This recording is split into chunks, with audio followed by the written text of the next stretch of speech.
Good morning. I wanted to thank everybody who's here, and I think this is a fabulous program, and we wouldn't have been able to do it without the help of Health and Genetics.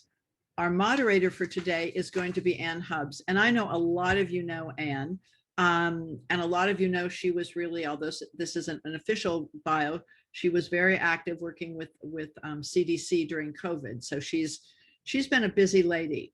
She has owned, shown, and bred golden retrievers since 1975. She is the chair of the Health and Genetics Committee. She's a lifetime member of GRCA. She is also a researcher with publications with more than 100 publications. So I am turning you over to an incredibly talented woman. Well, thank you. Thank you very much, Kathy. And I'm so excited that we're going to be here on this webinar, and we're going to hear some wonderful questions. And this is something I really care about, and we're very blessed today because Wendy Thompson is going to be our speaker. And she has a special interest in golden retrievers, and that's because she loves them. Her family had a golden when she was little. Then she had a golden with her through vet school, practice, her internship, and then her residency in veterinary ophthalmology, the study of eye diseases of dogs. Pigmentary uveitis was recognized as a disease when Wendy was still in her ophthalmology residency. Like many of us, she became frustrated with the lack of information regarding golden retriever pigmentary uveitis, what was causing it, who should or should not be bred, and how best to treat it. The research started in 2005 while she was at Michigan State University, and it continues to this day, and we are so grateful. Dr. Thompson has received tremendous support from all of us and throughout the golden retriever community, and she is very grateful. Today, she is also joined to help with some of your questions by Dr. Kari Ekenstedt. Her research group uses the latest molecular genetics and genomics tools to study genetic diseases of dogs. And they are working on more than a dozen of those diseases. So she is contributing the genetic research. I want to give two quick notes. One, the chat box has a link to some continuing education you can share as a present with your veterinarian. This is a disease most veterinarians didn't know about when they graduated from vet school. Also, a quick disclaimer, webinars address current canine diseases and are intended to provide general information from experts on that topic. Opinions of the speakers are not necessarily endorsed by GRCA, and please check with your own veterinarian before giving any medication or treatment. That examination is really essential to providing the best care for your dog. Dr. Thompson.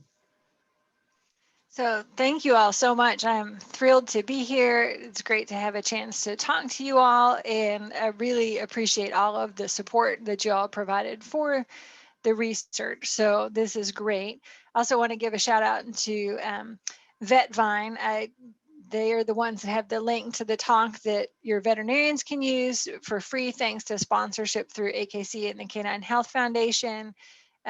They helped me with some of these slides, and they did such a beautiful job with them. I've reviewed some of them because their formatting is just fantastic. So I wanted to thank them for that. So pigmentary uveitis, and what is that? What do we know about it? What have we been doing in the research? And hopefully a lot of the questions you've had will be answered during the talk, because I've tried to incorporate that in our latest information, and then we'll answer more questions at the end.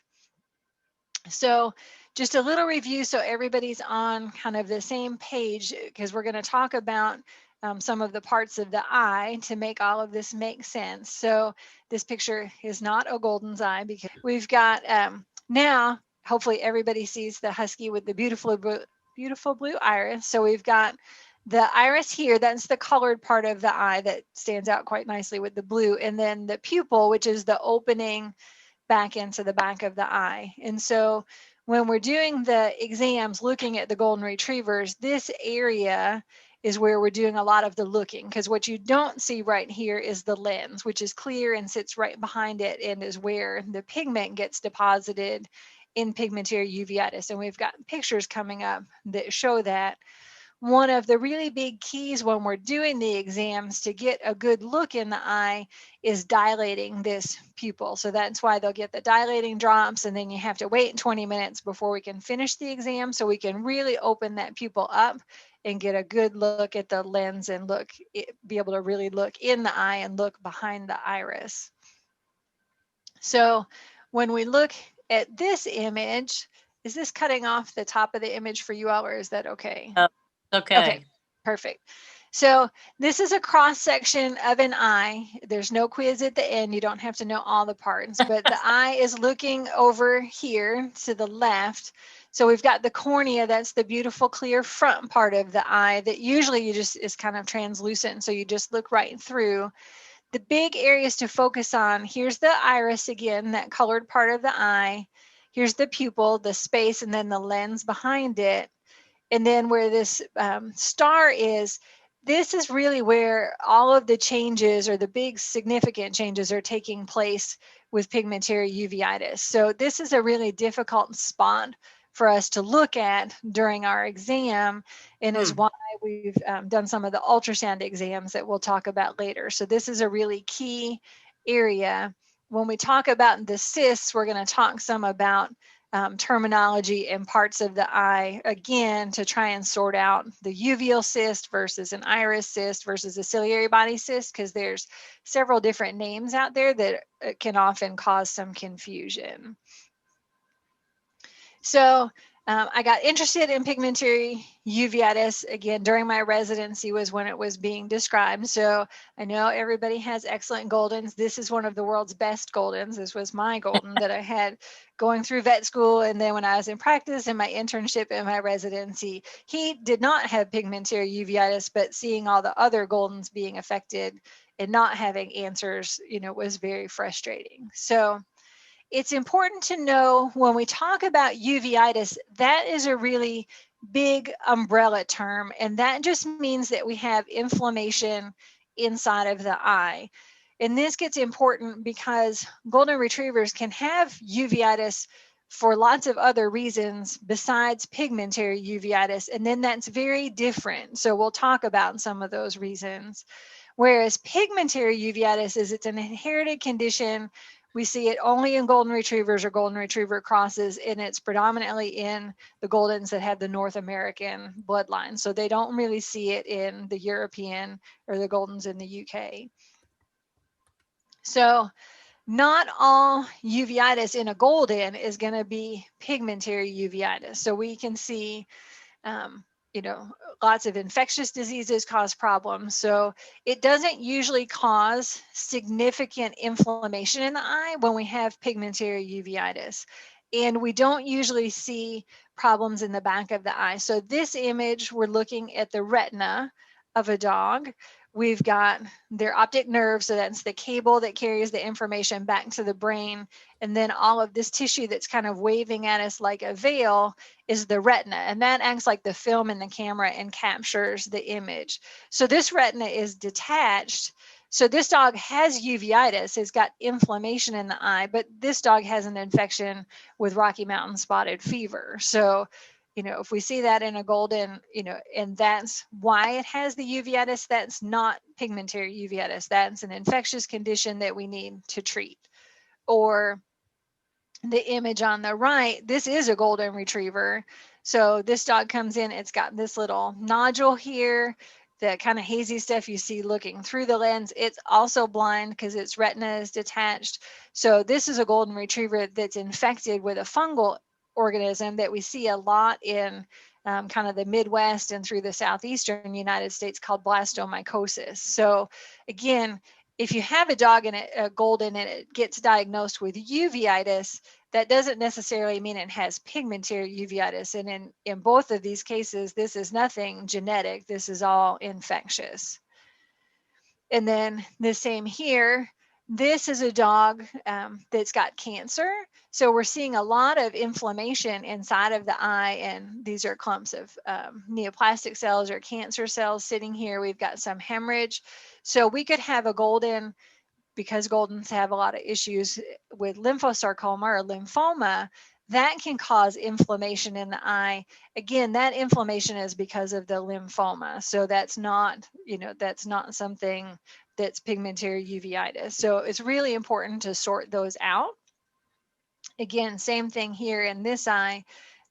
This is a dog that, also has cancer. So we've got some hemorrhage in the eye and this clump of cells.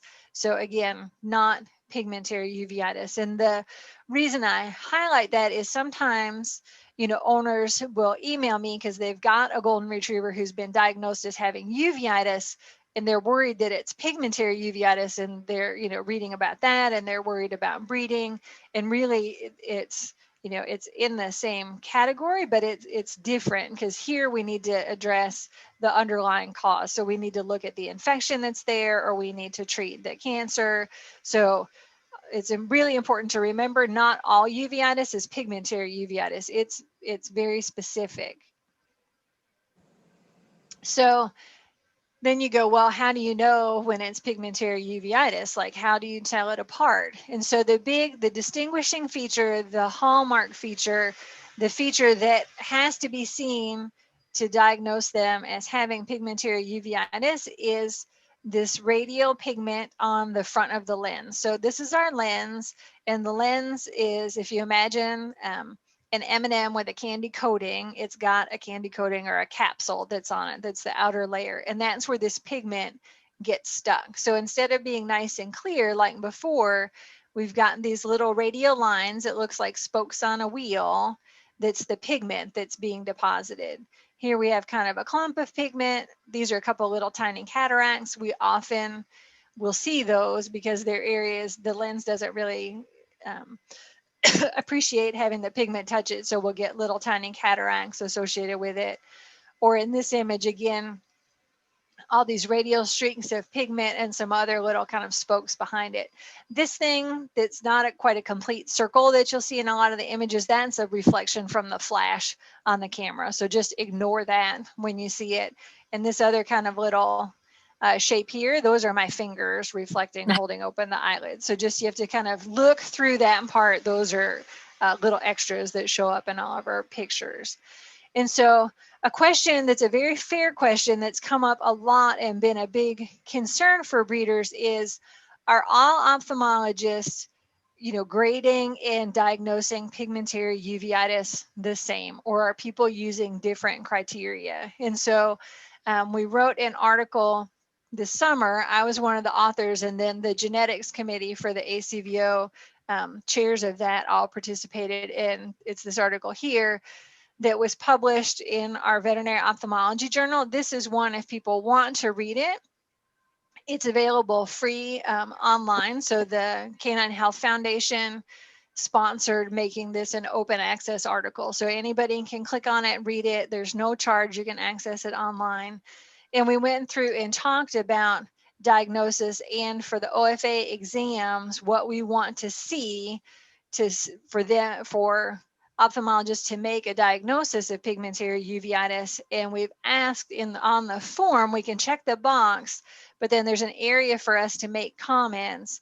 And we've asked that the ophthalmologist, draw in and list the criteria they're using to make the diagnosis, because all of the forms, if there's any question, get reviewed by Katie Deal, who's one of the authors on this paper. She's an ophthalmologist at the University of Georgia. She's the liaison between the ACVO and OFA. So she'll review all of the forms.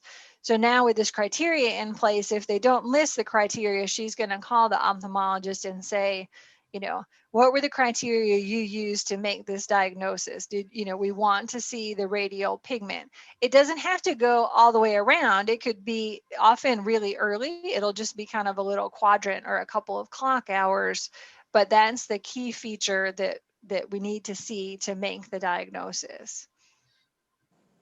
And so a paper that we wrote up this summer that's also available for free on the veterinary ophthalmology website. This one, the journal decided to make open access or free access, is one that I wrote with a student from Purdue. And we'll talk about this one more, because we were looking at risk factors for glaucoma and losing vision. And so we created a scoring system. And so Gail Watkins had contacted me and said, hey, would it be okay if, we kind of wrote this out and people could take this with them when they go to their veterinarian or their ophthalmologist and they're diagnosed with pigmentary uveitis, to ask them to score it so they have an idea how severe it is. And so this is based off the scoring system we had. So you can see, they've got to have the radial pigment they have to have. And so if they're really mild, then we can only see it when we have some magnification.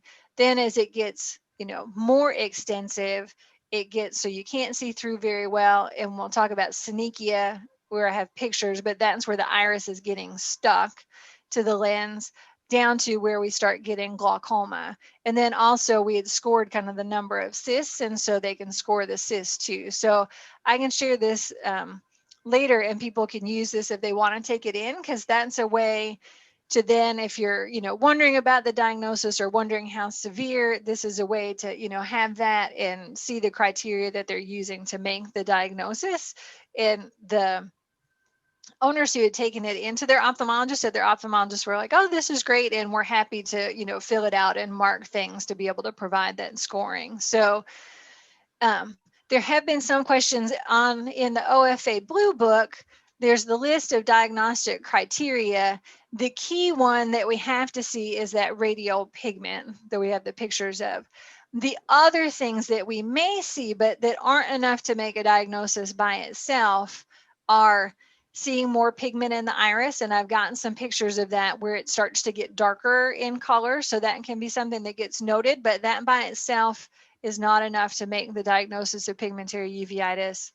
The iris getting stuck to the front surface of the lens, we can start to see that happen again in the more severe cases. And then we can see cataracts forming as well. So those are, this is mainly just to clarify, some people had read those criteria in the Blue Book and were wondering if, kind of these bottom three were enough to make a diagnosis. Those are kind of extra, but the radial pigment is that big key. That's what we're looking for.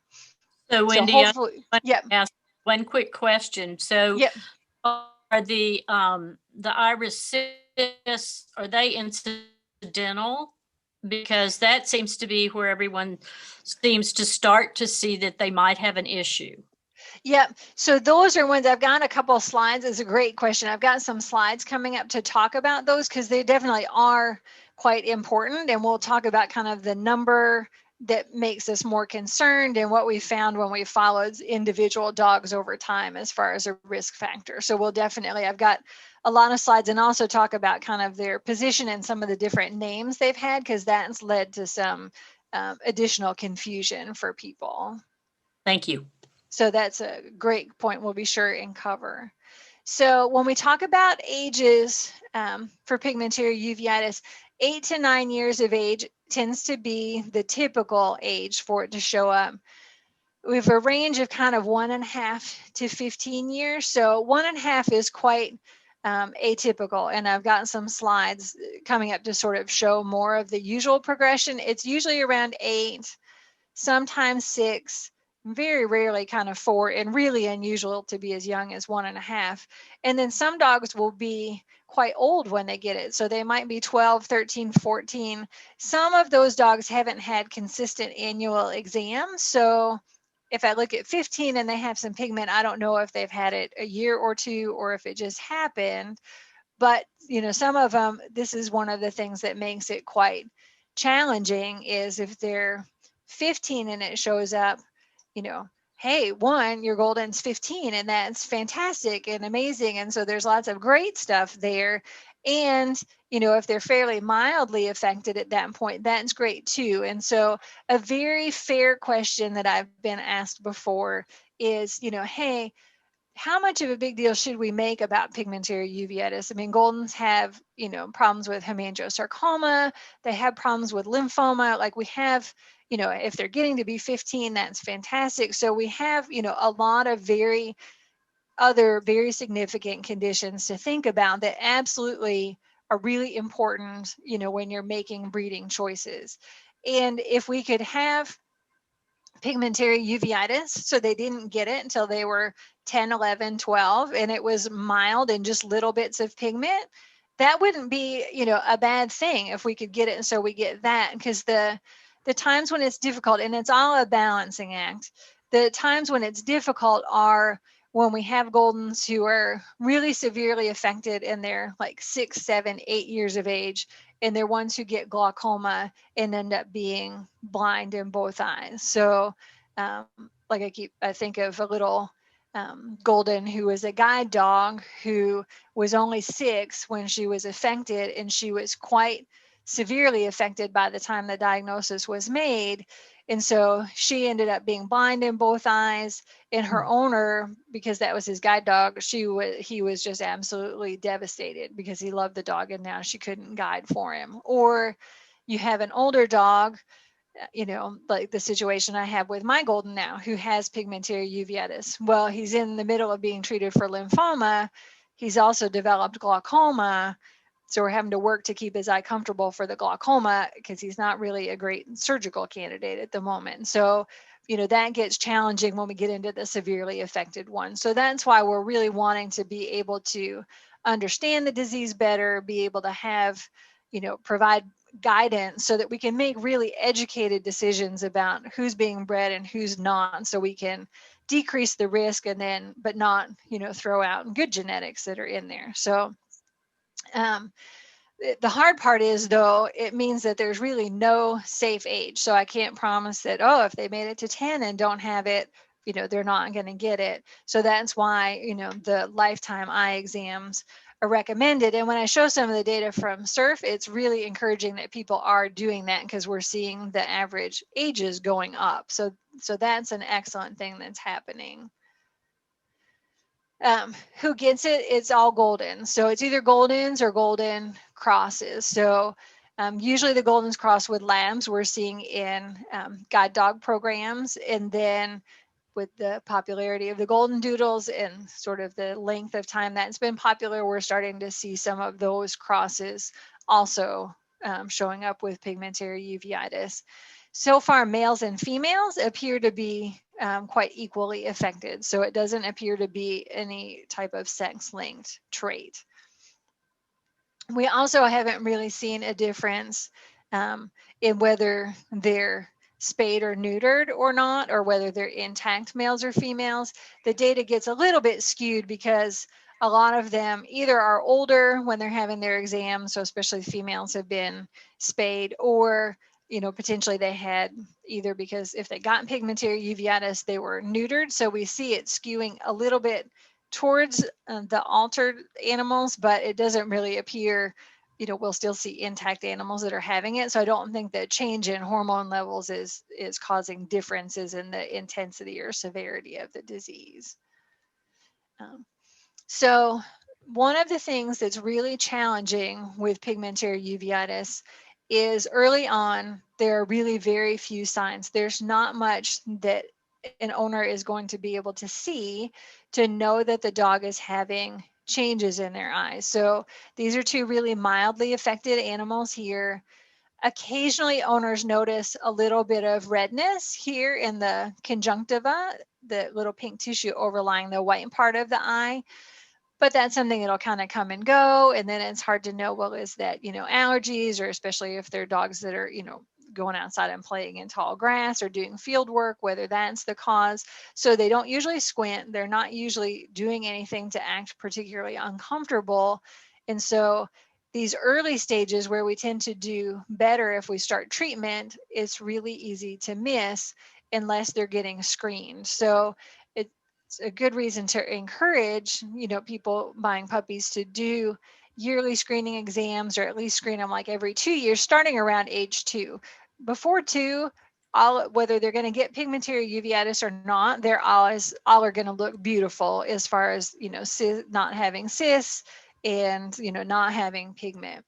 And the big key is, again, we want to do the dilated exam, because this pupil here, as it's dilated, we can see all the radial pigment. If it's not, the pupil's going to sit about here, and we're not going to be able to see that pigment. We're going to miss most of it. So they've got to have the dilated exam to see that pigment and make the diagnosis.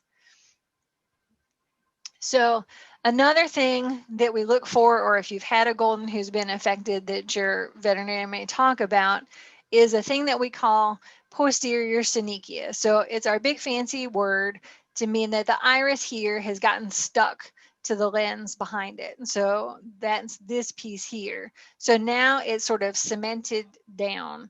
And the reason that that's a big problem is that starts to interfere with the fluid that has to flow in the eye, because the fluid's made back behind the iris. It has to come through the pupil so that it can drain out all here around the edge of the inside of the eye.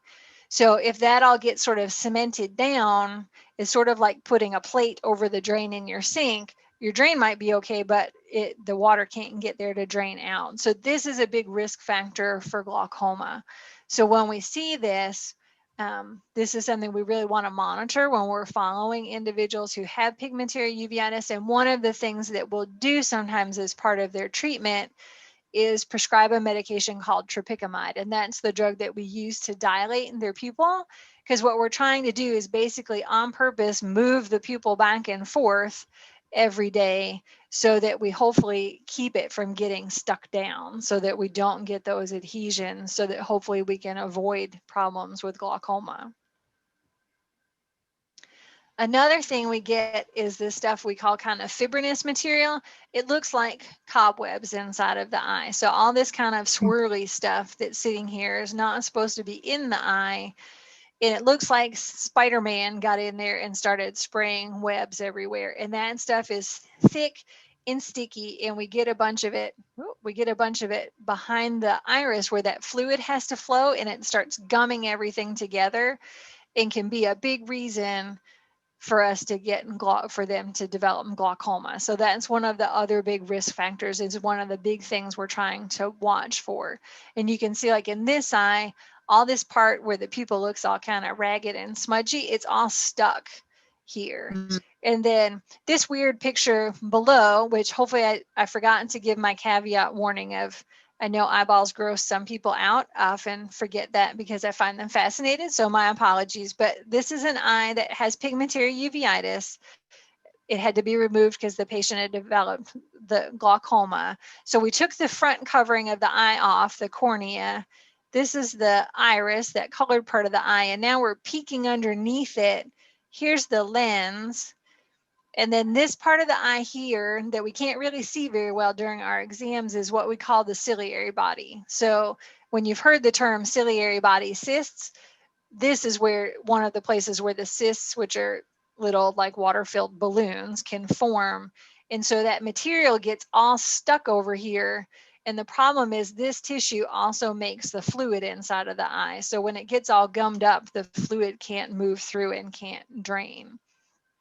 And the problem is this material doesn't really respond very well to a lot of therapies. So sometimes when we have inflammation in the eye, there's some injections we can do that break down some of the other cobwebby material that develops, but it doesn't work very well in the golden. So one of the things we're working on now is trying to figure out more about what this material is, because when we look at those slides under the microscope, the typical ways we process it dissolve the material. So we're looking at it with electron microscopy to be able to look, because if we can understand it better, we can potentially either find ways to dissolve it, which would be a huge help in treating patients with glaucoma, or we could find ways to prevent it, and it would help make more sense about what all's happening inside the eye. So this is an area we're really working on in the research, is understanding what Spider-Man is doing inside of the eye.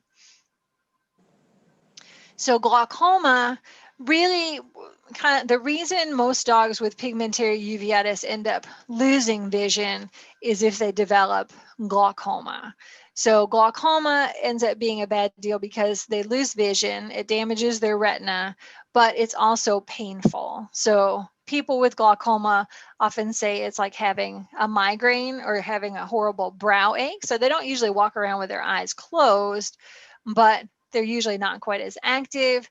I mean, they're usually not eating quite as well. I mean, they're golden, so they are quite amazing and are like, oh no, I'm still good. But usually after we get the pressures down, then it becomes more noticeable that they've quieted down. So initially, the first papers about pigmentary uveitis were really depressing and said that 50% of the dogs would end up getting glaucoma within a year of their diagnosis.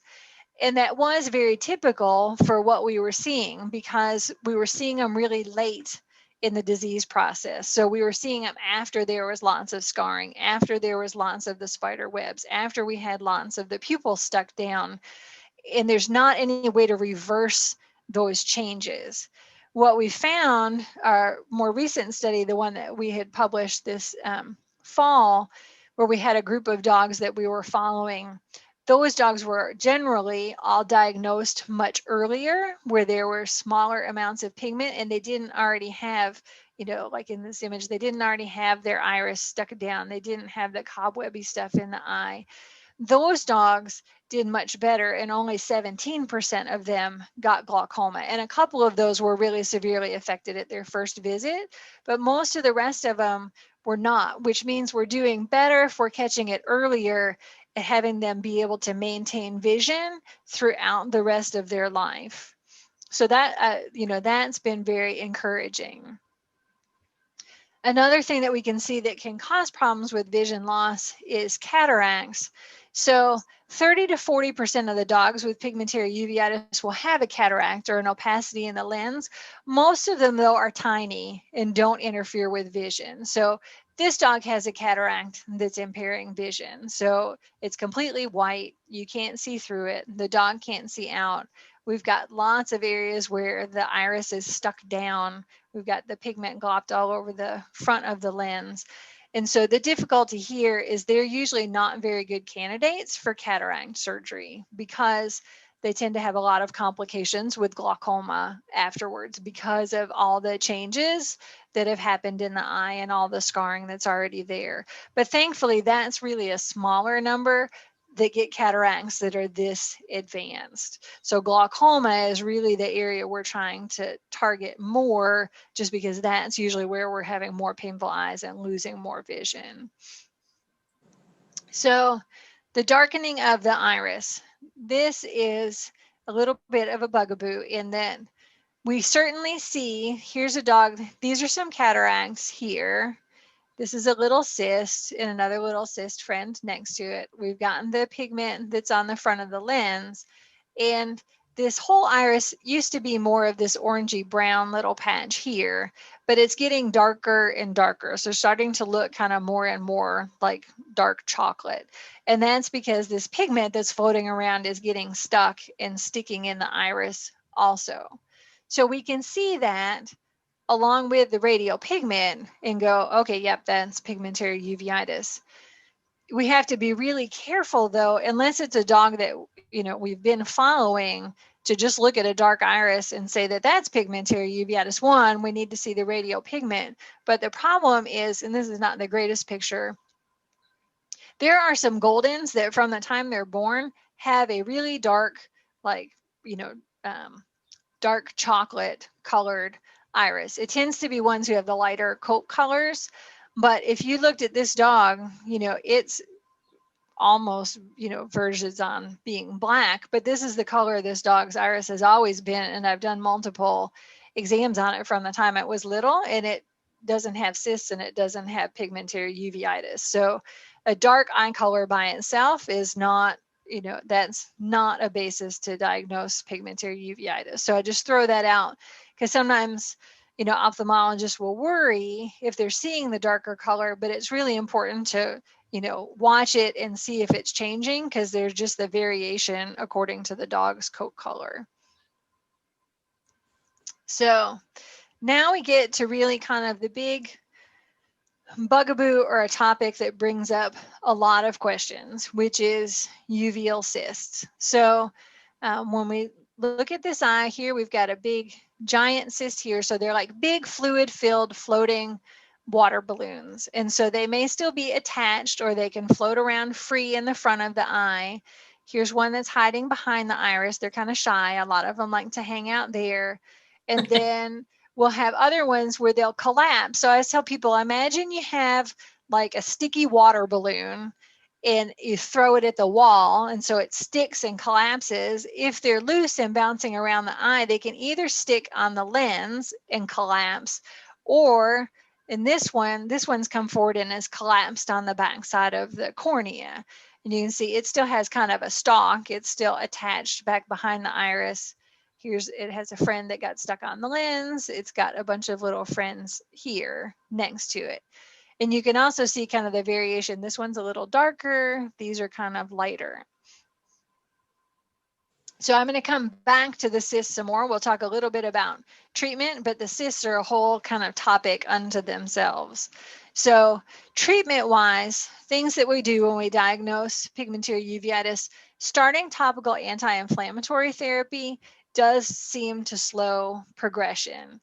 But in looking at dogs so far, we haven't found any difference as far as which treatment we pick. So they all seem to be pretty equally effective. The key seems to be starting early. And I think part of it is we don't often see a lot of inflammation in these eyes, and eyes that get glaucoma, when they look at them under the microscope, there's not a lot of inflammation. I think they have little spurts of inflammation in the eye, and you don't know when that's going to be. So if they're getting the drop every day, you're proactively preventing that. So things we use are often either topical steroids, so prednisolone acetate or neomycin polymix and dexamethasone. So that one can be a drop or an ointment. The prednisolone acetate's a drop. So we use those. The disadvantage with steroids, especially if we have to use them long term, is they start getting these bright white fatty deposits in their cornea that can also be a little challenging for vision. So for me personally, unless they really have tremendous amounts of inflammation, so I need to be able to have a stronger drug, I'll usually use a topical non-steroidal. So basically these are like an aspirin drop for the eye. And there's several different drugs. They all seem to be pretty equal. And with these, especially like dogs I've seen over the last couple of years, like with every other pharmaceutical, things keep going on and off the market. They're getting back ordered. So we'll have dogs that we switch from one to the other because of availability.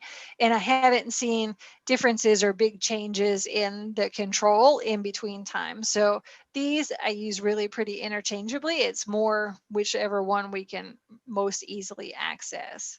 So again, the big key here is, the early diagnosis and starting therapy early, but which medication, they're all pretty equal. Then other things that we might add, if we're having problems where we're getting the iris stuck down, then we start dilating their pupil with tropicamide. We can't use that if the pressure is starting to go up, because that can make glaucoma worse. So that's one of the things that we're monitoring as we follow up is the pressure doing okay? And then if they start having their pressures go up, we start adding in glaucoma therapy as we need it. And there's a couple of different classes of drugs that we'll use, and which one really kind of depends on how high the pressure is. One that's called latanoprost is really kind of our last line of therapy. It's really the best at dropping pressures, but the problem is this intense miosis. It means it makes the pupil really small, so like a little tiny pinhole pupil, and that can make it want to get stuck down in the eye more. So usually when I'm using that drop, it's because I'm worried the pressure is going to get so high that we're going to lose vision because of it. So that's usually kind of farther down my list as far as which one I choose. So these, your ophthalmologist is all going to adjust and choose according to what the pressures are doing and where they're reading. So then there's often a lot of questions, which is a really good question, about doing supplements and what's helpful and what potentially makes a difference. So one that we've looked at, we looked in the other paper, but we didn't have enough dogs on any one particular supplement to be able to make huge statements on whether it was helping or not. But one that we've been looking at is called OcuGlow. So it's basically an oral antioxidant therapy. So it's got omega-3 fatty acids in it. So again, that should help with diminishing inflammation. It's got lutein in it. And so lutein helps with retinal health and helps with health of the lens can help be protective potentially to the retina when patients with glaucoma. So lots of things to like about that. Xanthine is in there as well, which does a lot of the same things as lutein. Those are medications that have been shown to help people with macular degeneration. So they certainly have been shown to be helpful for retinal health. Then grapeseed extract, because again, a powerful antioxidant, and then vitamin C and E. So the benefits, it's really well tolerated. It's quite low risk. So 2 studies in the paper where we were looking at progression, we didn't see a difference if the dogs were on Oculo, but our numbers of dogs that were on Oculo were fairly small.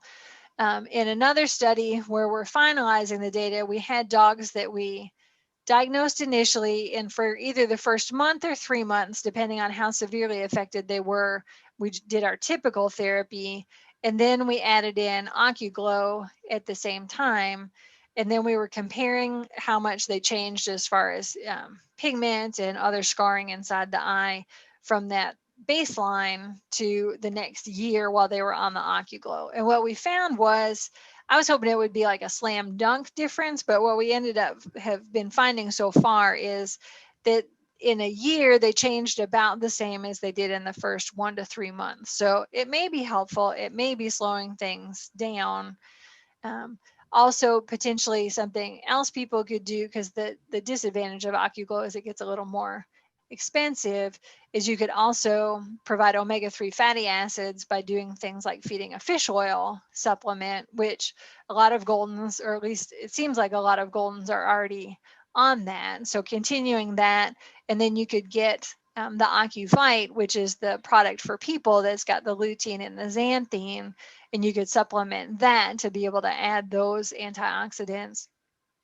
If you're doing that, though, you have to be careful, because Ocuvite now also has like coenzyme Q for heart health, and with a multivitamin, and so that it's gotten a bunch of things added. So you just want to get the plain Jane one that's just the lutein and xanthine, and that doesn't have the with a multivitamin or with heart health support or with something else like that. Then you can dose it just like they do in people. So again, something that's really safe for them to be on. So, and then the other thing with treatment when they're blind with glaucoma, this is when it often gets difficult, either if they're, have gotten quite a bit older, or if they're older and so they're dealing with another health condition, is what to do at this point. So at this point, people are usually having to make the decision of, do they remove the eye? Do we put a prosthesis inside of the eye so we kind of keep the shell of the eye, and then put a silicone sphere inside so they still look like they have their eyeball? Or with glaucoma, we can also do injections into the back of the eye that when they're blind, that damage the tissue that produces the fluid. This, in patients that have pigmentary uveitis, we have a lower success rate, I think, because the Spider-Man web is kind of coating and protecting that tissue from the drug. So it's certainly something owners can still elect to do, and it won't hurt anything, but it may not be as helpful and may not control the pressures. And so we may still end up having to discuss removing the eye. The good news is, they can do really quite well with the removal of the eye. So, there's certainly some Goldens out there who've unfortunately had both eyes have to be removed because of their glaucoma. And, they're still very happy in an environment where furniture is not rearranged. They can still do really well, but it's a really difficult decision, and it's an additional surgery for them to have to go through. So, where did pigmentary uveitis come from? We'll probably never know that, but we do know it was really kind of first identified in 1996. So before that, like going back through some of the old newsletters, it was getting noticed that they were golden retrievers and they were having, this inflammation and all of that cobwebby stuff being deposited in their eyes, and people were going, what is going on? So it first was noted in the Surf Genetics book in 1996.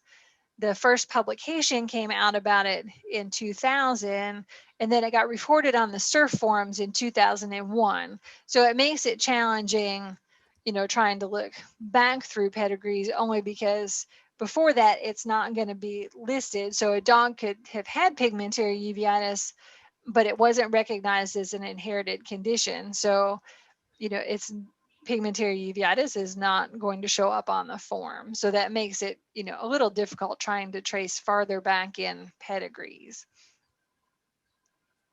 So the breeding advice for dogs that are affected with pigmentary uveitis, they don't pass the OFA exam. And the reason is because of the risk of producing dogs with painful blind eyes. So that's why they're not going to pass if they have pigmentary uveitis. Even if it's really mild, they don't pass their exam. Because sometimes people have had questions, and if they're marked as having pigmentary uveitis, they don't pass. And prevalence-wise, per the OFA exams from 2015 to 2019, it was 1.3% of the dogs. So fairly low numbers. Some of the limitations, you know, if we try and look backwards, it wasn't recorded before 2001. And then something that tends to skew the exams is usually it's more younger dogs that are getting the OFA exam. So, you know, when we look at the population, it's not an even cross section. And if they're two, they're not going to have it. And so then we started looking back in early 2011, 2012. I was examining golden retrievers in the area where I was, so Illinois, Indiana, and Michigan, and found that 5.5% of them had pigmentary uveitis, and then almost 10% of the ones more than 10 years of age had pigmentary uveitis. And we were looking, you know, we were going to shows and we'd gone to some breeders' houses, and I was asking to look at older dogs because I was trying to find also controls for the genetic studies. And so some people, you know, if they had a neighbor they knew had a golden, they were like, hey, let's bring it down and let's look at it. And often, you know, the dogs that were coming ostensibly to be controls, then we would end up diagnosing that they had pigmentary uveitis. Because again, when it's fairly early, there's not really the signs. So our current prevalence data, having looked at around 1,590 Goldens in the US and Canada over the time period I've been researching it, for all of the Goldens, it's 15.4%. So if we look at all of the ones I look at, now to be fair, age group wise, I don't usually look at dogs that are less than 2 years of age, just because they don't usually have cysts in their eyes. We were initially, but their eyes usually all looked beautiful on ultrasound and everything else. So they're usually, you know, more than 2 and going more towards older dogs. And this is where, you know, everybody's been so great and supportive in bringing dogs for me to examine at the Golden Retriever Nationals and then clubs around the country having me come out. When we look at dogs more than 4 years old, then it's 18.5%. When we go to dogs more than 8 years old, it's 23.9%. So the older we get, the more we see it. I haven't seen any significant regional variations, and we've confirmed that looking at the OFA data. So they've sent that to me, you know, with geographic data included, and it seems to be fairly evenly distributed.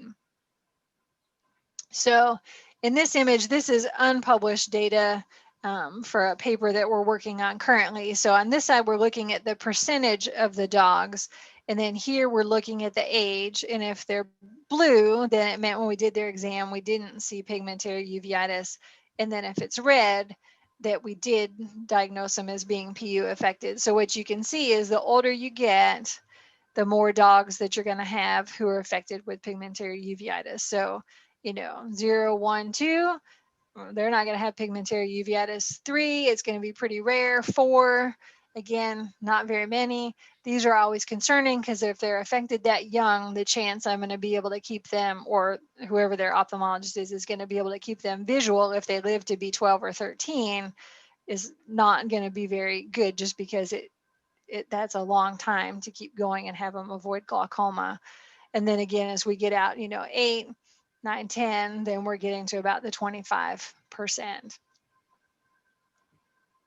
So now we come back to our friends, the cysts. And one question I get a lot of is a uveal cyst different than an iris cyst, different than a ciliary body cyst? You know, my dog got diagnosed with having an iris cyst. Is that different? So The uvea is our term for the layer of the eye that's the blood supply. So it's made up of the iris, which is this part right here, the ciliary body, that part that sits right behind it, and then the choroid, so this layer in the back of the eye. So this, when we talk about the uveal tract, it's our big generic term for all of those parts.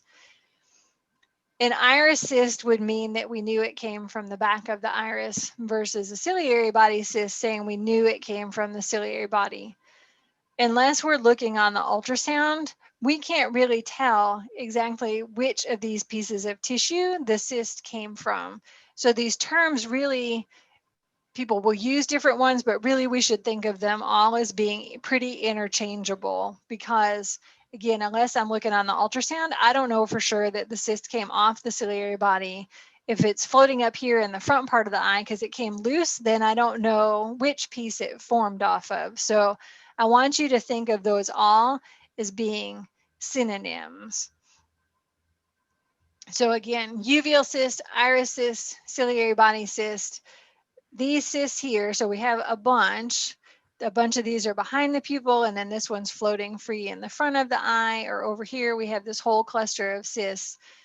These, depending on who looks at them, could be called a uveal cyst, could be called an iris cyst, could be called a ciliary body cyst. So those are terms that really get used pretty interchangeably. So that's kind of one thing with the cysts. Then, okay, so my golden has cysts, like what does that mean? And what am I supposed to do with that? Are some better than others? Is it better if they're in one place than another? Is one number better than another? So to look again, here's an eye that's cut in cross section now that's looking up at the top of the screen. So here's the cornea again. Here's the iris. Here's the lens. So this is that ciliary body, and all these little kind of blobs coming off of it here, these little circles, are all cysts that are forming on the ciliary body here. These are tricky because they're small enough that a lot of times these guys we can't see on our exam. We see them when they're bigger and coming up closer to the edge of the pupil. So per OFA data, if we look overall at all of the various cysts, it's the most recent numbers are about 8.4% if we average the last couple of years together. With the group with the 1,590 Goldens that I looked at, 33% of them had a cyst that I could see doing a dilated eye exam. So here we've got, this dog's got 1, 2, 3, 4, 5, 6, 7. So it's got multiple cysts here. In the mean age, when we looked at the dogs that had cysts, they'll tend to have them, here was 6.8 years of age. So around 6 tends to be when a lot of the cysts start showing up on their exam. And one thing to note, and then I'll show more of the cyst data, is these things, again, can collapse or they can deflate. So if you think of a balloon sitting there, it can either explode or it can deflate over time. So the next time we look at this dog, it may or may not have the same number of cysts. So if they deflate, then sometimes we can't see them, or it might have collapsed and be stuck on the front of the lens. So the collapsing ones, if they're just sort of if they're deflating, that doesn't seem to be as much of a problem. When they're collapsing and sort of exploding and sticking on additional tissue, that can start, again, kind of blocking the flow of fluid and start sticking things together in the eye, and can be more problematic. So we had asked, Kathy actually had asked OFA to look and give us more defined details on the cysts that they were seeing. So from 2012 to 2019, we didn't count 2020 because the numbers are way off just because so many clinics weren't held. So we've got single cysts, multiple cysts, and then free-floating cysts, the total number of Goldens they looked at, what percentage had cysts, and then here's their average age in month. So in the percent, I didn't count the dogs that had the free-floating cysts because most of those dogs also had multiple cysts noted. So it would have kind of been double counting on some of them. So you can see here, 5.3, 4.2, it looks like numbers are maybe going down. Age-wise, I thought this was encouraging that the average age is increasing, because that means, you know, people are getting the message and older Goldens are getting examined, which is great. So that, again, we'll find out, you know, be able to detect pigmentary uveitis and know more about the status of those individuals. So with the cysts, the types often get talked about a lot. So we can describe them by location, number, and whether they're free floating or not. So the location, the most common place to see them is tucked in behind the iris on the side of the eye towards the nose. Like that's where we're going to see most of the cysts starting. And then they may start extending and going more around the pupil. So we could have one that's hidden in behind the iris. We could have multiple, like this dog here, and we can have the free floating cysts. Here's one that was free floating and then collapsed on the lens. So a paper had come out of Canada, and they had described dogs with thin-walled cysts. So in this image here, this is what they would call a thin-walled cyst. So it's not super dark brown. That 56% of those went on to develop pigmentary uveitis, so that it did seem to be a risk factor. But if you had a thick-walled cyst that was free in the front of the eye, that none of those developed pigmentary uveitis. Well, one thing that's a little problematic with that is I don't see a whole lot of golden retrievers that just have one single free-floating cyst. They'll often be more like this dog, where we've got multiple cysts and then a free-floating cyst sitting here in the eye, which follows with what was on the SURF data, that most of the dogs who had free-floating cysts also had multiple cysts. So we don't often see them occurring as like an individual separate entity. There's often other cysts present. So because people often say, well, it was just a free-floating cyst. I think we have to be careful in the Goldens because a lot of them have other cysts. And so again, looking at that cyst data, it had all of the diagnoses for each dog listed next to it. And so looking at like dogs with single cysts, there were dogs that had a single cyst and also that was visible and also had pigmentary uveitis. And same thing with multiple cysts. Those dogs had pigmentary uveitis, and the same thing with the free-floating cysts having pigmentary uveitis. So again, the free-floating cysts can still be problematic and can indicate the potential for an increased risk for pigmentary uveitis.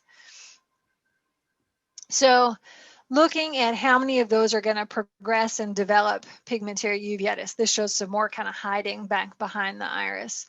So in dogs that I had followed, if they had no cyst or just one cyst, some of those got pigmentary uveitis. We followed them for 2 years, but it was 3% of them. So it was low. So if you had a single cyst or no cyst, you were about equal for your risk. You were equal for your risk factors. And part of that reason is, again, if the cyst deflates, maybe you had one and then the next time we did the exam, we didn't see it. Or maybe you'd had one the year before and at the time we did the exam, we couldn't see the cyst.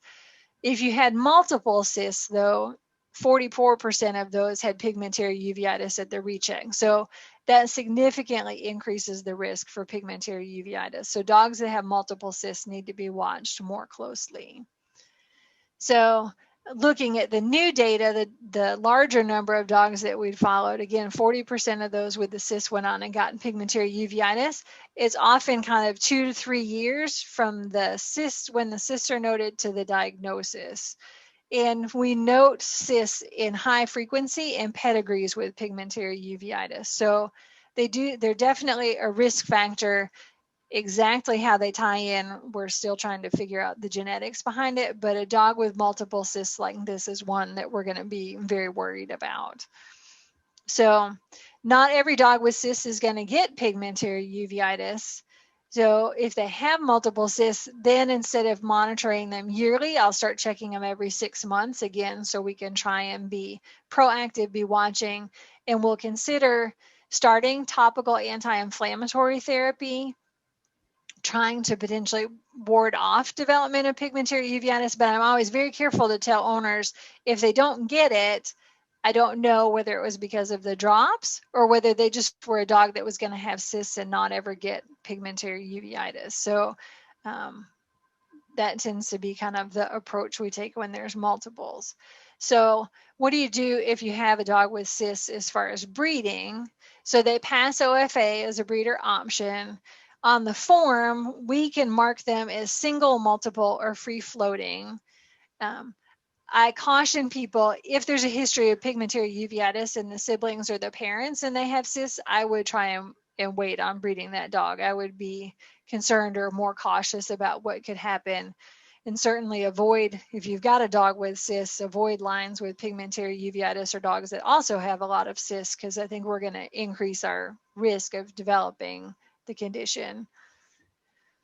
OFA, this had come up in the discussions preparing for this talk, and I talked to OFA, and the ACVO Genetics Committee did too. They're going to work on changing the OFA certificate so that dogs with cysts, it will show whether they had single, multiple, or a free-floating cyst in the eye. So there'll be more detail as people are looking. So it'll come with an extra code that'll note whether it was how many they had. So like this dog had multiple in one eye and a single free-floating cyst in the other eye. So now people will have more details as they're trying to look into pedigrees. And then as we look at cysts, when we look at the percentage of dogs here and pigmentary uveitis clear and then clear with cysts, you can see, we tend to see a lot of cysts, but you can still be clear and have cysts. Kind of the older you get, the number tends to drop down just because more of those dogs tend to develop pigmentary uveitis. So then the ultrasound exams we do, that's to help us look at the ciliary body, that part I can't see very well during the exam. So here's a bunch of cysts sitting here. They're all too tiny. I couldn't see those on my exam. But on the ultrasound, here's the iris and ciliary body. I can see the cysts in that area. So this is a dog with multiple cysts. This is a dog who's got pigmentary uveitis. So it's starting to, it looks like a bunch of grapes, and the wall's a little thicker because it's getting the cobwebs wrapped around it, but they look quite similar.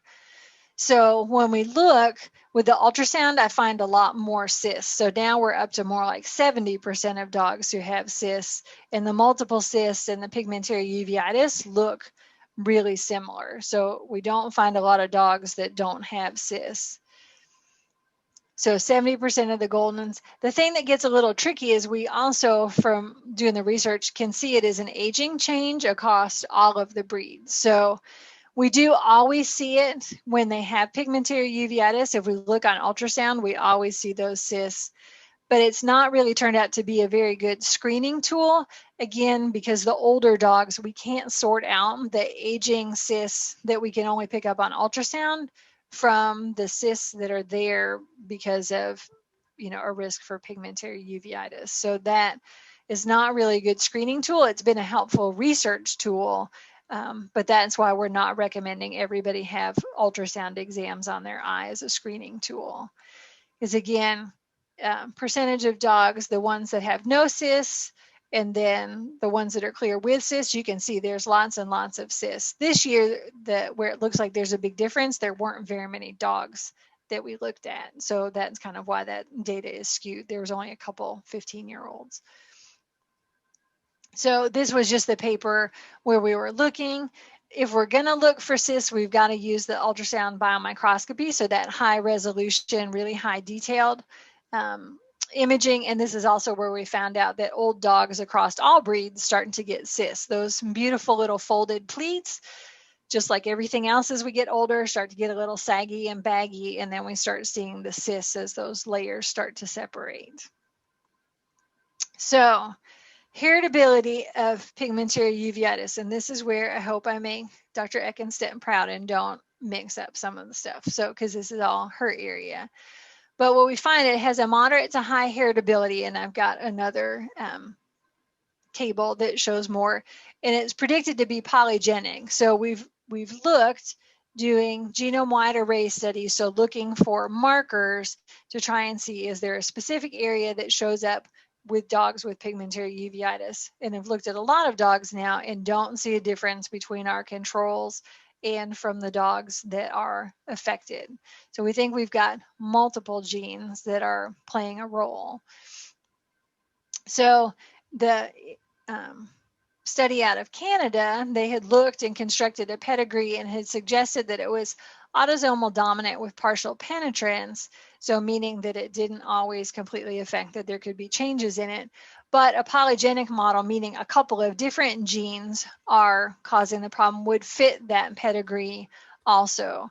So one of the things Dr. Ekenstedt has recently done for us with one of the postdocs in her lab is using the supercomputers at Purdue, put in both the pedigree data and then all of the genotype data that we have. So all of those different SNPs. So there's like 170,000 or more of those for each dog. And then we've got 100 and some dogs that are getting put in. So it takes supercomputers to crunch all the numbers through all the algorithms to look at and compare and say, okay, how heritable does it look? So at first, when we've been looking with the pedigrees, so 0 means it's not inherited at all. And then 1 means it's strictly a genetic trait.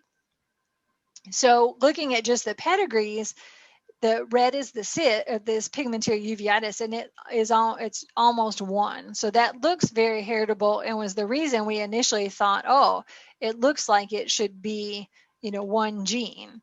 And then the cysts were lower. Looking either at the genotypes, so all of the sequencing or all of the data we have from all the different SNPs together, and either that alone or combining it with pedigrees, and either looking at just dogs from North America, or we don't see it in the dogs from the UK, so we got genotype data from them as well and incorporated it. And now the heritability, it runs from like 68 to 75, 76%. So that still says it's a highly heritable trait, that genetics are playing 3/4 of the role, but there may be some additional environmental factor or other factor that's playing a role, or that's interacting with the genes to cause the changes in its expression or to make it be expressed. But this also says that there's several genes that are involved. So we could be looking at a situation like they have for Ciliary anomaly. And with that, what they found is there's sort of a spectrum of things that those dogs present with. They've found so far 1 gene, and it explains all the time one of the traits that they get. And it has to be there to see the other traits evolve, to see the other traits show up. But there's another gene at least or more that are out there that control whether the other condition shows up. So it may be that we're dealing with that sort of situation, or hopefully not to this extreme, but the idea of like hip dysplasia, where you've got multiple different things that, and then environment is playing a role. So this heritability data, which was calculated using multiple different methods, and a lot of these get used for livestock. So they're looking at like, cattle and looking for projection traits, and usually they're putting tens of thousands of dogs in, or tens of thousands of individuals into the model. Our numbers are lower. So, the genotype data we have is around 150, 160 dogs that's being put in. So big for, good numbers for a canine study, but nothing compared to what,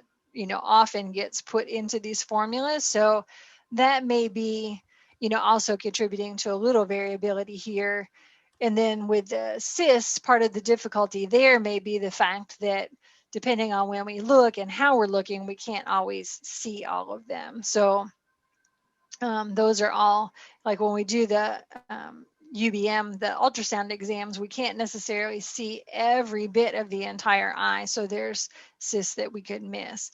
But it does say that genetics are a big portion of pigmentary uveitis. So trying to look for other factors influencing, we haven't seen any obvious increased risk of cancer, because people have asked about that. And so we don't see differences or see more cancer or less cancer in the dogs with pigmentary uveitis. We haven't found a defined environmental factor that we could point to at this point. Certainly, we don't see regional differences at this point, and we don't have any known infectious component. saying that one of the things that we're at a point we can start looking at is the dogs in the Morris study are now getting old enough to be in an age group where they start developing pigmentary uveitis. So we can start looking, because of all the fantastic data that's there, we can start looking again to try and tease out and make sure there's not a factor we've not been aware of. So that's one of the things we're going to be looking at now that we've got enough age here.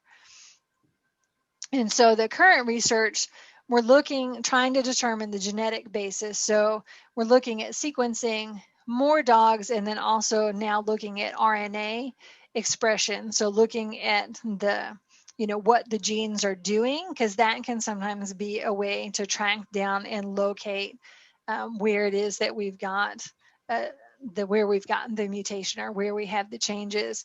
And then also looking at all of the SNP data we have, so that maybe while we don't yet know which genes are involved, we may see combinations of SNPs that are predictive that they're going to develop pigmentary uveitis, so that we could put that data together and develop a risk score. So a little bit along the lines of kind of the risk factors or some of the things they've looked at, trying to look at for dogs with hip dysplasia. So here trying to look genetically to see if we can predict a risk score until we can find the particular genes that are affected, looking at that cobweb material so we can understand, how we can treat it better, how we can try and prevent that, because that's what causes a lot of the damage.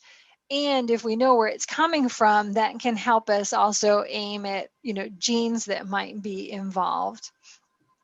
And then using the Morris study data to examine for the other risk factors now that they're getting old enough. So to be able to look through there. So for people had asked where they've sent the eyes in for us to look at, we've used those for a couple of things. That's been a tremendous resource, and we're using those both to try and look at that cobweb material in the eyes. We've also used that to try and characterize dogs who would make really good controls for the genetic studies too. So that's a lot of what we've looked at there and how that's been really helpful. So these are the VetVine presentations. So again, they put those in the chat, and thank you to VetVine and the AKC Canine Health Foundation for those. So it's a great resource to send out to your vets. And thank you so much to the Golden Retriever Foundation and the AKC Canine Health Foundation for the grants that we've had. The GRCA, the Canadian Golden Retriever Club, and Purdue Vet Med. So really appreciate things and hope that's helped answer some of the questions, and then happy to answer any other questions that come up. And I'll stop sharing the screen.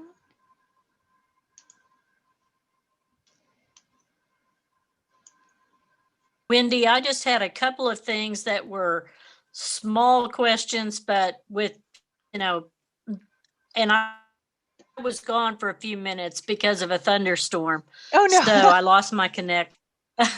So you may have covered this while I was missing in action. But we did have one person that wanted to know if there was ever an age at which you were safe to know that your dog did not have PU. So that's a great question. Unfortunately, there's not really a set and safe age. If you've been, I guess, at least, because I've seen some that were like 12 or 13 and then started to develop really mild pigmentary uveitis, at least if you're screening every year and they get out that far and then they develop it when they're 12 or 13, usually those dogs, if they've been screened the whole time, they're quite mild. And so, of the different kind of variants of pigmentary uveitis, that's certainly much less severe and is something that is more that you can live with more than a dog who's like 6 who developed it. So unfortunately, we had really hoped there might be some age where it wouldn't show up, but I would feel much more, or wouldn't be as concerned if I had a 13-year-old dog who then got diagnosed with really early pigmentary uveitis, as opposed to even the same amount of pigment in a dog that's 6. That's more concerning because that's going to have more time and keep progressing. Okay. So, and then had one other question about the cysts, and that was that if a dog had a cyst and then the next few eye exams, that cyst was gone and there were no further cysts, is there significance about that? So that's a good question. So those dogs, if they just have like the one cyst and then sometimes it's there, or, you know, and following several of these dogs, sometimes you'll be like 3 years it's there and then it's gone. And so it's likely deflated. And if they're not making lots of cysts, then again, that's why those single cysts stay in kind of the lower risk category, with often just having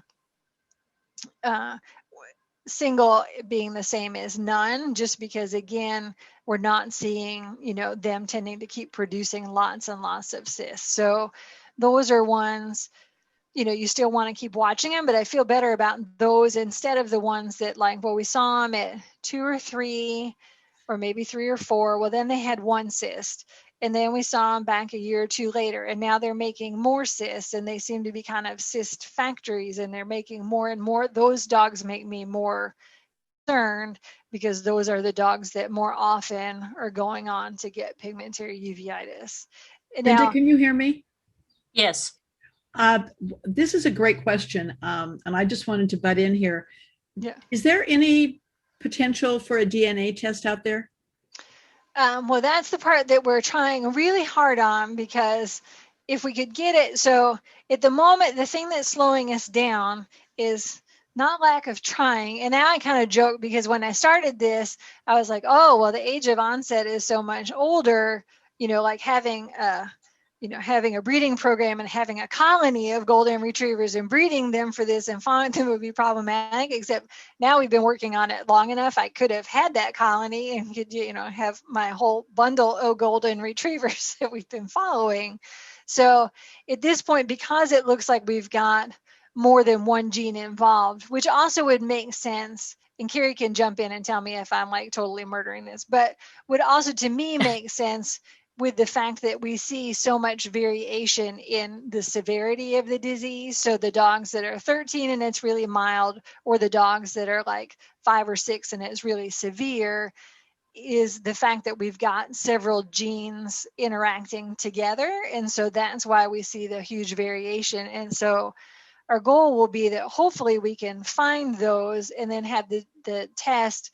It may be, or the thing we're more hopeful we can get to beforehand is maybe to be able to do kind of that risk calculation to at least give you an idea. And it looks like Kari's unmuted herself, so I'll let her fix or tell the appropriate stuff there. No, Dr. Thompson, you did a great job. I would just add in, you know, if you've been listening, Dr. Townsend's talk, you know, she made it really clear, and the data clearly shows us that these dogs can develop PU, you know, even as quite older dogs. And that makes the genetic work really difficult, because the classic way that we would do a genetic study like this is to collect DNA from a bunch of affected dogs and then collect DNA from dogs of the same breed, hopefully related, that are unaffected, and then compare all of those genetic markers across the genome. And then hopefully this, you know, a beautiful region lights up, and that's where you need to start looking closer for a potential variant.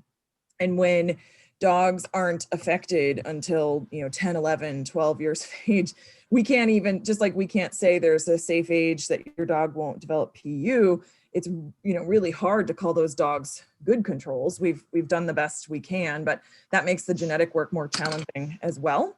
And then on top of that, as Dr. Townsend has clearly explained, you know, the hope at the beginning was that this was just going to be, you know, like a single gene thing, kind of like a lot of the PRAs, progressive retinal atrophy conditions. I think there's a few of those in Goldens as well. There's one gene, it's mutated in some dogs. We can do a test for that, and then we can give you the results, and you can use that to guide your breeding decisions. It's looking more and more now like PU is going to be polygenic, so not just one gene, but multiple genes that are all contributing. And when that becomes much more complex in terms of finding them in the first place, and then how that would actually be applied to a breeding program. So trust me, if you're feeling frustrated that, we haven't solved this yet, believe me, Dr. Townsend and I feel the same way. We've been working on this a long time. So if you're asking specifically how long until we have a DNA test, I have to say we probably will not have a DNA test. We may end up having some sort of, in a beautiful, perfect world at this point, we might have some sort of panel test that would determine a risk level. And we don't have a timeline for that either. It could still be a couple of years if we're lucky. Because one of the things I hate to even say the word years because I don't want you guys to hold me to that, because we also, pandemic, it impacted research labs just like it impacted everything else, and that has slowed some stuff down too.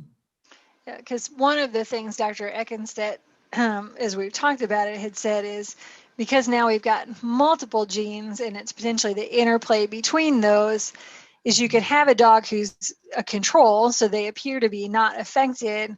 Mhm. Well, say you need, and we don't know the exact number, but say you need 3 genes to get pigmentary uveitis, and you have to have all 3 to get it.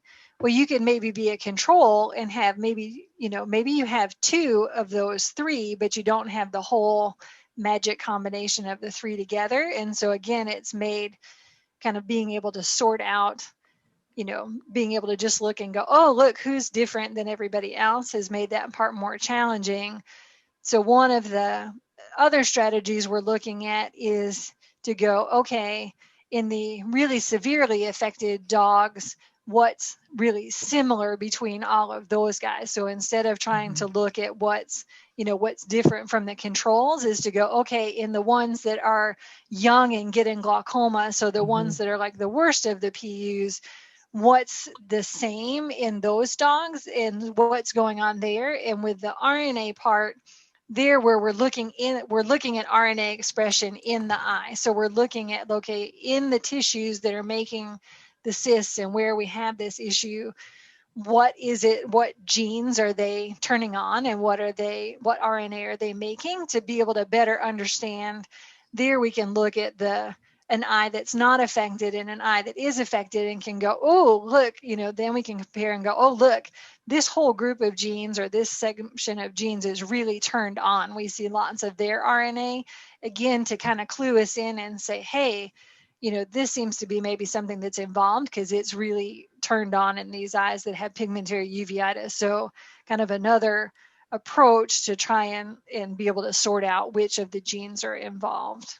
Since this is a North American disease, if we bring in more dogs or we breed to more dogs, more offshore dogs, which is its own problem because we don't know a lot about their backgrounds and their clearances.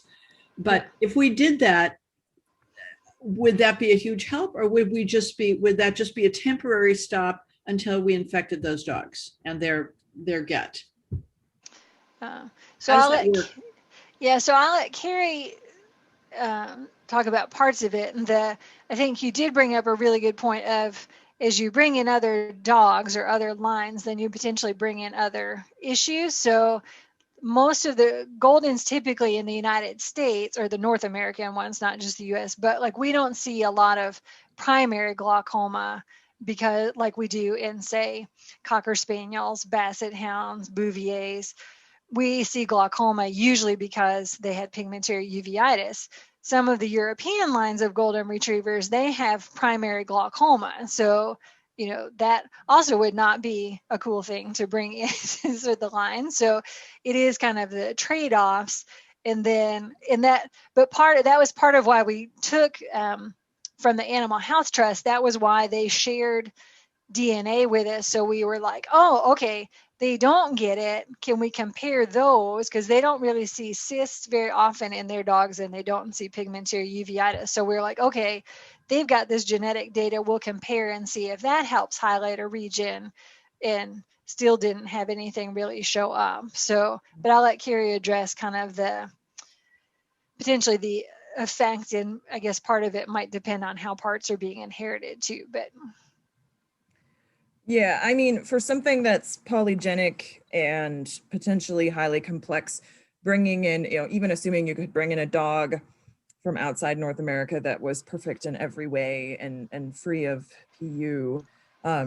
It's a little Band-Aid, and it might give you a generation or two that looked, better. But when you think about the size of the gene pool and the contribution of just one dog, amongst all of the gene pool that we have in North America, I mean, so as a breed, it's not going to create an enormous amount of change. And as Dr. Thompson said, you certainly are running risks of bringing in other things.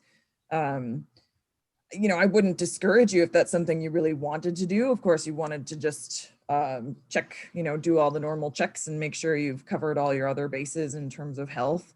But I don't think that it's not a good long-term solution, because, you only pass on 50% of the genes from that dog to any offspring, and then that influence gets less and less every generation. So it is kind of what you said, Kathy. We do have a question that was sort of with that question, and it was that they asked if we think we have a mutation that's just in North America. Well, I would be careful to avoid the singular use of that word mutation, because we don't think it's just one gene anymore. So, I think of it a little more now at this point, after all these years, that, instead it's probably going to be multiple different loci or locations across the genome, probably genes. It doesn't necessarily have to be genes. It could even be intergenic regions where there's like regulatory mutations.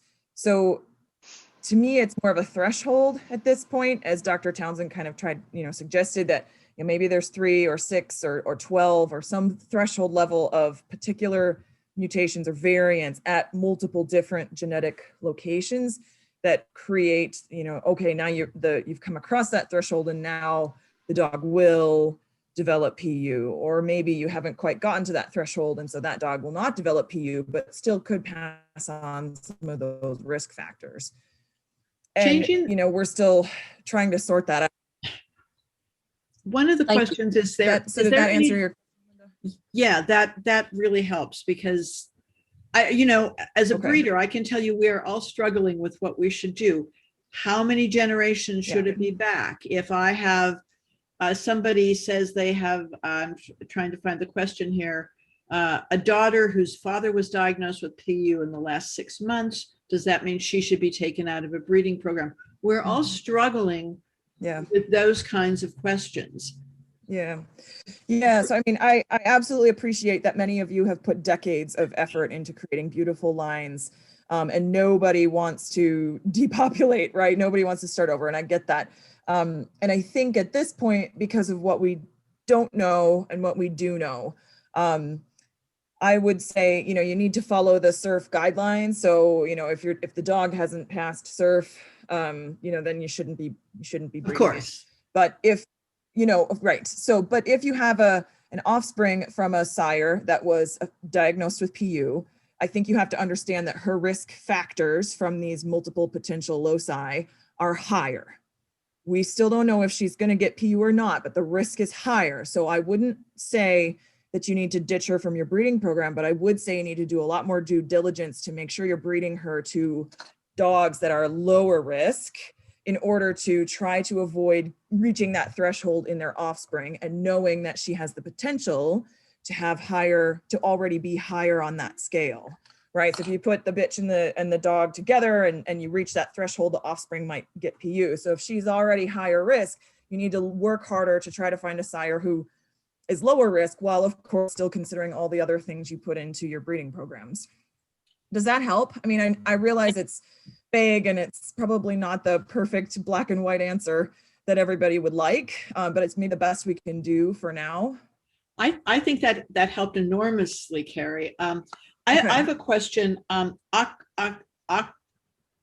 saying it wrong. The octaglobe. Thank you. Yep. So is there any risk to using this? I mean, I've got a bunch of puppies, so do I just want to start them on this because maybe it will help them not develop cysts? Is there any downside? So there's really the only downside, which is I mean, it's not inexpensive, but otherwise it seems to be quite safe and really well tolerated. So there wouldn't be, there's not really any harm that's going to come out of using it. With the vitamin E levels, if they, as an extra precaution on the label, they say if they know they're going to go in for surgery, to stop it, a couple weeks ahead of time. Saying that, though, the levels likely aren't, in talking to them, likely are not high enough that, suddenly they need an emergency surgery, so you didn't have time to take them off. They're likely not going to have problems with, excessive bleeding during the procedure. So it is something that's going to be, likely is going to be very safe to put them on. But a further question on that, would that be, it wouldn't prevent PU, having a puppy on a supplement like that? Well, so that's a good question. Would it prevent it? And that potentially ties into the question of the threshold, which, like, my simplistic view, the way I think of it sometimes is like, maybe we have one gene that's kind of saying like yes or no, you get it, and then we have other ones that are sort of turning the volume up and down. So maybe if they're all really low, then you don't really see the PU, or they're gonna get it when they're quite old. So if they got, hemangioma, heaven help them, and they died when they were 9, they were clear the whole time because we never knew they were going to get there. Well, it may be that having more, maybe having more antioxidants in their diet, if that's one of the, one of the environmental things, being basically a big broad topic. This is everything besides your genes. Maybe if that's one of them, maybe that could control it. So maybe it would potentially, help, or maybe it's going to help, keep them from getting it until, maybe they're going to still get it, but maybe before, without it, they were going to get it when they were 5, and maybe with supplements, they get it when they're like 9 or 10 or something like that. But the difficulty, the hard part is because, we don't have a controlled way to look at it, and have, dogs that all inherited exactly the same genes. So we don't, if we had clones that we knew we were going to get it, then we could take them, do specific things with them for, their entire lives and see which one was really making the difference. And instead we end up with lots of different factors going in. And then it gets kind of hard because the other thing that plays in is the different dog foods and other supplements that dogs are on are going to also have lots of different levels of, omega-3 fatty acids. And so some dogs are already getting, some fish oil, or at least it seems to be very popular amongst the Goldens, and a lot of them like to burp during their eye exams, and a lot have fish burps. So it seems to be, a Golden thing. So, we also don't know exactly, how high a level it is that they need maybe to make that difference. But I think if you have people who are saying, I want to do, and this is usually part of the discussion that I have with people, like if we see some cysts and they go, I want to do absolutely everything possible, and I know that maybe it's helping and maybe it's not, and that's the part where I want to be really honest, is we don't know for sure if it's helping, but then they could put them on, like OcuGlow, or keep them on a fish oil supplement, or do the fish oil supplement and OcuVite, as well as doing their eye exams. Or if they've got multiple cysts, put them on the topical non-steroidal, all hoping that maybe they were never going to get it, but maybe it's going to help. But again, the hard part is I always tell them, I don't know for sure if they don't get it, if the stuff they were giving helped, or if they just weren't going to get it. So that's the another sticky part of it. Thank you. Okay, once diagnosed and on a topical NSAID, what progression should be expected? And you just, I think, just answered that actually. Yeah, yes. And it's really been quite interesting because it's quite slow. And with several dogs, who live closer to me, so I get to see them a lot. And so I'm seeing them every, 3 months, every 6 months, and following them. We will go through periods where there's very little change, very little change, very little change. And then we'll suddenly sometimes see kind of a big jump.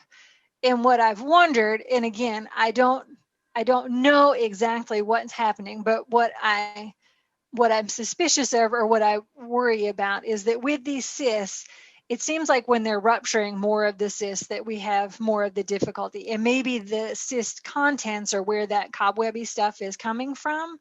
And so it seems like they'll go through a spell and we'll have a bunch of cysts rupture, and then, and then we're seeing more areas kind of stuck, or we're seeing more of that cobwebby material. Sometimes, and again, I don't have enough dogs to say that I know this for sure, because, I would need thousands of dogs that I was seeing all the time, and I don't have that. But sometimes they've been quite stable, and then they've had some other stressor that's come up. So they've been sick because of something else. They've had a surgery. They had a splenectomy because they were, at least one of the dogs, they were worried maybe he had a mangiosarcoma. He did not, but he'd had a splenectomy. Now, it had been, like 3 months since the last time I'd seen him, but he kind of had a big jump then, which again is the, maybe that's part of the environmental part of some other stresses in the body sometimes tend to kind of make things progress. Great. I don't know about the rest of you, but this has been eye-opening, no pun intended. We have a lot of questions left. May I send those to the two of you? Absolutely. With no, not expecting you to answer immediately, but so that we can make sure we get everybody's questions at least addressed. Yeah. Some of them you answered, but I don't want anyone who took the time to watch this and has a question to not have the information they need. Yeah. Boy, Anne, I'm glad I'm not on health and genetics, but I think we need a seminar on threshold. Yes. Well, I was sitting here going, oh my gosh, we're not going to have everyone saying it's threshold. I do think it's important that we don't know what it is yet. Yeah. And we don't lock in Right. on it being a threshold. We think it is a threshold, but it could well be that we just have 2 genes that you need. Maybe a gene for the cysts and a gene for, lots of inflammation, and that an environmental trigger then causes it. And it depends on who you're talking to as to whether you think it's a threshold or not. But when we're talking about a threshold, I think we can all agree it's a threshold. But if you look at some of the models of the threshold, they make it look like they all add equally. That's not the way it works. If, for instance, you have to have cysts, but not necessarily one the ophthalmologist can see, that rupture, then we could control it by limiting a gene for cysts. And I saw in the chat there are a couple questions that are really good. One was, when do we get a DNA test? We can't answer that till we know how it's inherited. We know one or more genes. But what I will say is, when I started as chair of health and genetics, we had no genetic tests. Now we're overloaded with genetic tests. What we don't want to do, and it's happened in some breeds, is grab the wrong gene. Right. Exactly. And that has happened. And we have seen breeds where they thought they had found the gene, and they removed dogs from breeding programs and they had the wrong gene. And we definitely don't want to go there. Right. The other question that's important is, have you seen any cases in non-American dogs, non-North American dogs? So there've been 1 or 2, so usually when they see it, in like Australia or Europe and it shows up, then they've usually sent the eyes to pathologists in the States to have them look at it and confirm it. Some of those they haven't always had a pedigree on. When they have had a pedigree, some of them in the background have had a North American dog hiding in there. So, and it's also interesting because some of the things that we see in pigmentary uveitis, we don't really see like the entire spectrum of everything together, but occasionally in some other breeds, like we'll see some, we'll see a dog that has some radial pigment, or like the fact that we see it in these crosses, like the Goldens in the labs. And again, most of those we're most aware of because they're in the guide dog program. So they're getting the frequent eye exams, and now some in the, the Golden Poodle crosses. Again, some of it is the question of like, would you see it in any Golden Cross? Kari had looked at, maybe is it that one of the things that interplays, because some of those breeds genetically are more closely related, like is one of them hiding in the background, in some of those breeds, it's just not in the same high frequency that it is in Goldens. And so that's why we're able to see it in some of the crosses. So I really think like what you brought up is really important, having seen, with some of the genetic tests related to eyes, the ones where, again, they think they have the gene, but then as they start looking, it doesn't really pan out.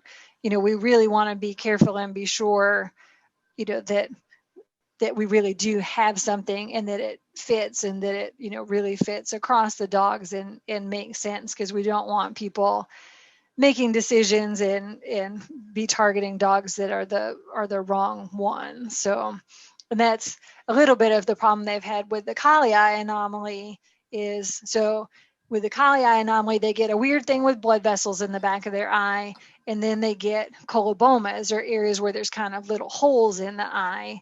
They found the gene that makes sense for the weird blood vessels, and they have to have that gene to get the colobomas, but it doesn't completely explain that other part. And so, and then that hasn't always held, hasn't held up some, looking, and when they've started looking at some more diverse pedigrees. So again, having to be really careful about, which genes we think are doing things, and understanding what they're doing or what role they're playing. So it's making it more frustrating than we had hoped when I first latched onto this. We have good information. We know we have to be really careful.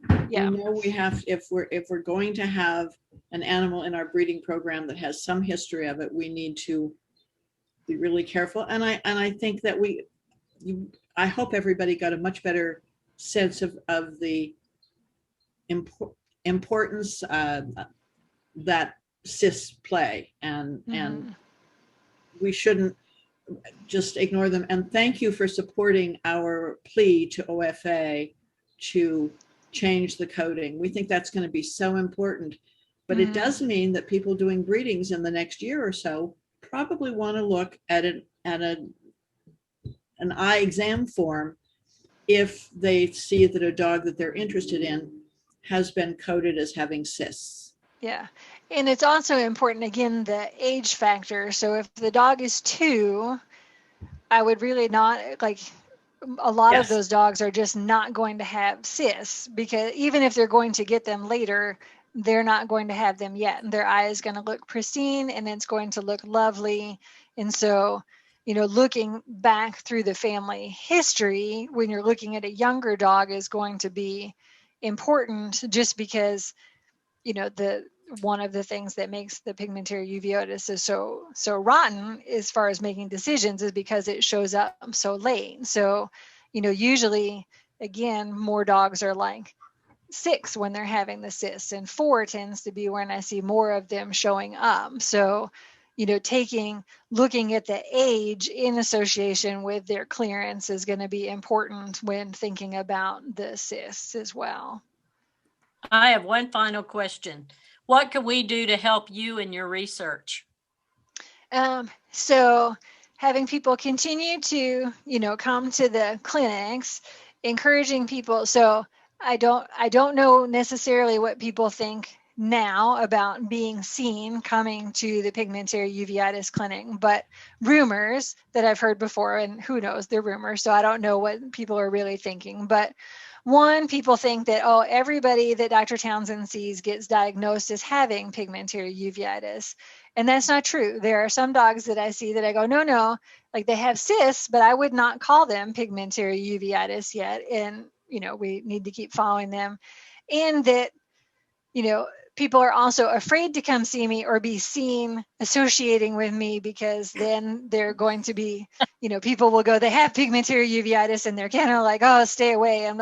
But the more dogs that I see and the more breadth that we get through the pedigrees, the more helpful that is, because all the different ones that I see, you know, for Kari, Dr. Ekenstedt, as she's doing the genetic work, it's helpful to have some lines that are really, to have some groups of dogs that are really closely related. Sometimes that's what she needs. And then other times she needs one as, you know, unrelated as possible. So the bigger breadth of dogs that I can see, you know, is super helpful. And if people have a dog that's affected, the ones that have glaucoma, that they're potentially going to have the eye enucleated because they're at a point where the eye's painful, they've lost their vision. So, you know, we need to make them comfortable.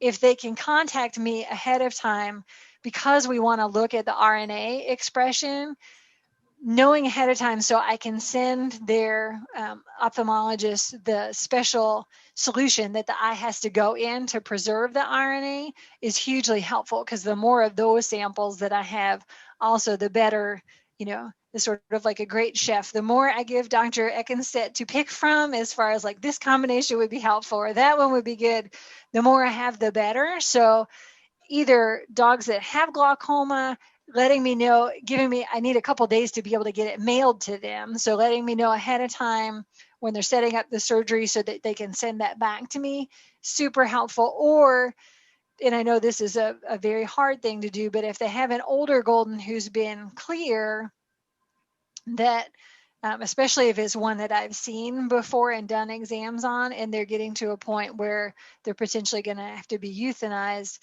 the same thing. And I know this is a hard ask to make, but if they're willing to have the eyes collected, so again, so that I can have that RNA from them, is hugely helpful. And I mean, there are people who've been doing that and it's been so tremendously helpful. So thank you to everybody who's been able to do that. And that would really help a lot. Okay. Thank you for letting us know that. Yeah. We will make sure we get the word out. I would just like everybody, and I know we've lost some people, there's a questionnaire when you leave. If you would answer that, it would be helpful. And so this is something that I did at the beginning of the people who attended, who the first people who were signed on. It's about 50-50 whether they had a dog with uveal cysts or not, which would kind of go along with your numbers. And 40% have owned or bred a dog with PU and 60% have not. So this is something that affects all of us, and we will work with you to see what we can do. I love the idea of getting that RNA to Dr. Ekenstedt so she can work faster and harder on getting us more information. But thank you both very much. Linda, do you want to wind it up? Thank you. All right. Come see us again next month. You never know what we may be doing. Well, I think we're visiting with Tanya and Berna, that's right. Sorry. So it should be fun. All right. I will get the questions off to you, and thank you for agreeing to look at them afterwards. I appreciate it. Oh, absolutely. Thanks, Anne. Bye. Thank you all. Bye. Thank you so much. See ya. Bye. Bye. Bye.